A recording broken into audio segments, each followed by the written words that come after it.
नमस्कार दोस्तों, राधे श्याम भगवान दास और राजू भाई बाबूलाल को 2002 के गोधरा दंगों के दौरान बिल्किस बानो का बलात्कार करने के लिए और उनके परिवार की हत्या के लिए दोषी ठहराया गया था। इन दोनों ने रिहाई याचिका दायर की थी। शुक्रवार 19 जुलाई को सुप्रीम कोर्ट ने उनकी अंतरिम जमानत याचिका खारिज कर दी है। गुजरात दंगों के दौरान बिल्किस बानो का गैंगरेप किया गया था। उनके परिवार के 7 लोगों के साथ उनकी 3 साल की बच्ची की भी पटक करके हत्या कर दी गई थी। साल 2008 में सीबीआई की स्पेशल कोर्ट ने 11 दोषियों को उम्र कैद की सजा सुनाई थी।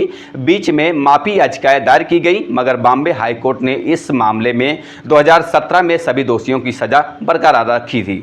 सभी को पहले मुंबई की आर्थर रोड जेल में रखा गया था। इसके बाद नासिक जेल में, फिर सभी को गोधरा की उप जेल में भेज दिया गया था। 15 अगस्त 2022 को गुजरात सरकार ने अपनी क्षमा नीति के तहत उन्हें रिहा कर दिया गया था। इस फैसले का बहुत विरोध हुआ। 8 जनवरी 2024 को सुप्रीम कोर्ट ने गुजरात सरकार का आदेश पलट दिया। सभी दोषियों को दी गई छूट को रद्द कर दिया। कहा कि पीड़िता की तकलीफ समझना जरूरी है। अपराध का एहसास होने के लिए सजा दी जाती है और गुजरात सरकार ने समय से पहले ही उन्हें रिहा कर दिया था। इसलिए 21 जनवरी तक दोषियों को सरेंडर करने का आदेश दिया गया। इसके बाद मार्च महीने में भगवान दास और सोनी ने सुप्रीम कोर्ट में याचिका दायर की। उनका मानना था कि सुप्रीम कोर्ट का फैसला 2002 के संवैधानिक पीठ के आदेश के विरुद्ध था। तर्क ये कि उनकी सजा को गलत तरीके से रद्द कर दिया गया है और उन्हें रिहा करने का अधिकार किसके पास है और कौन सी राजनीति लागू होती है। इस पर सुप्रीम कोर्ट की अलग अलग पीठों ने विरोधाभासी फैसले दिए। इस दलील के साथ दोषियों ने अंतिम फैसले के लिए इस केस को बड़ी पीठ को सौंपने की मांग की। 19 जुलाई को जस्टिस संजीव खन्ना और जस्टिस संजय कुमार की बेंच ने उनकी इस याचिका को खारिज कर दिया।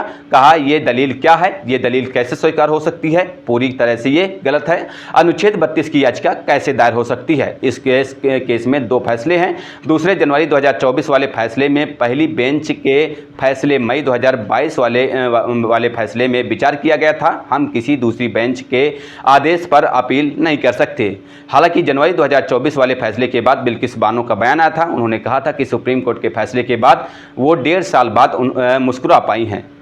बहरहाल इस खबर पर इतना ही। आगे की जो भी अपडेट होंगी हम आप तक पहुंचाते रहेंगे। फिलहाल चलते हैं, मिलते हैं किसी नई खबर के साथ। तब तक के लिए बहुत बहुत धन्यवाद। जय हिंद, जय भारत।